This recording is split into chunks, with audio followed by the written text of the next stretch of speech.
Avant ce 21e siècle, la notion de travail était toujours synonyme d'effort, de sacrifice et de pénibilité. Les uns et les autres gagnaient leur vie à la sueur de leur front. Dans beaucoup de sociétés, refuser de travailler est une abomination. Le travail est une valeur fondamentale qui fait le ciment de la société. C'est un sacrilège de ne pas travailler. Par le processus de socialisation, la société inculque des manières d'agir, de faire et de penser à l'individu, comme nous le rappelle Émile Durkheim. La société inculque donc la valeur travail aux plus jeunes. Le travail constitue ainsi une valeur humaine fondamentale qui fait figure de centralité dans la construction des identités selon Claude Dubar. Le fruit de ce travail se savoure et se déguste à sa juste valeur. Il est mérité et le travailleur en est fier. Fier d'avoir participé à l'œuvre créatrice. Et Voltaire de nous dire aussi que le travail éloigne de nous trois grands mots, l'ennui, le vice et le besoin. C'est la raison pour laquelle l'Afrique en particulier, à travers des rites, des pratiques coutumières,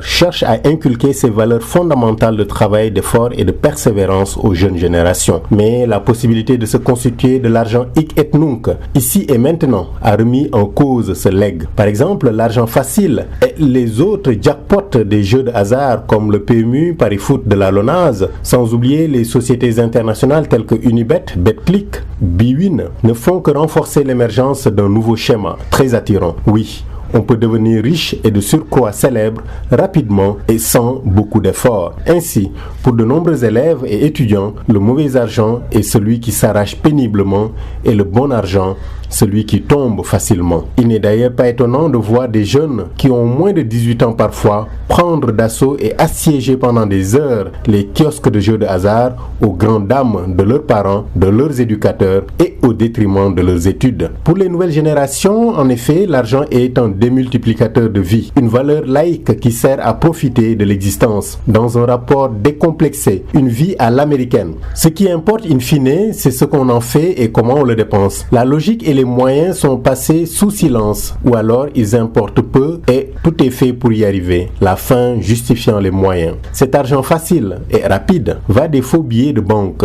au crime en passant par les vols, les braquages, l'usurpation d'identité, les arnaques et mensonges, les escroqueries, les abus de confiance, la corruption, les trafics d'êtres, de drogue, d'armes et j'en passe. Certes, le chômage et la crise sont passés par là, mais ils n'expliquent pas tout. Nous sommes en présence d'une société d'accaparement. On s'approprie le bien commun même quand on est à l'abri du besoin. C'est l'argent qui paraît toujours insuffisant, c'est l'homme insatiable, c'est le capitalisme aveugle, c'est l'argent avant les gens.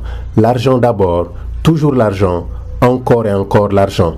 Autant de métaphores qui vont dans le sens d'une éthique blessée et d'un vrai désamour entre l'individu et le travail. Ainsi naît l'illusion d'une réussite sans effort ou avec peu d'effort. Seule importe la chance. Ainsi renaît une cosmogonie primitive selon laquelle le monde est, une fois pour toutes, bon et mauvais à la fois et où il est important de saisir sa chance lorsqu'elle se présente. Beaucoup de télé-réalités, de jeux de hasard, ainsi que d'une certaine conception de faire la politique donnent un cadre et confirment cette vision du monde qui nous éloigne chaque jour un peu plus de l'ancienne conception de la vie où le lien entre effort et résultat était fondamental. Celle-ci passait par l'initiation et la socialisation, un parcours semé d'embûches qui aidait le jeune à se construire, à avancer dans sa quête d'une place dans la société et de sens pour sa vie. Il subsiste probablement une petite part de ce schéma initiatique dans les nouveaux chemins de la réussite, mais la notion d'effort est souvent remplacée par une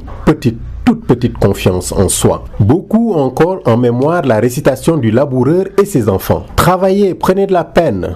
Et plus loin, creusez, fouillez, bêchez, ne laissez nulle place où la main ne passe et repasse, leur disait-il. Et Jean de La Fontaine de conclure ce poème par ces mots: le père mort, les fils vous retournent le champ. De ça, de là, partout, si bien qu'au bout de l'an, il en rapporta davantage. D'argent, point de cachet, mais le père fut sage de leur montrer avant sa mort que le travail est un trésor. Quel bel héritage! À mercredi prochain.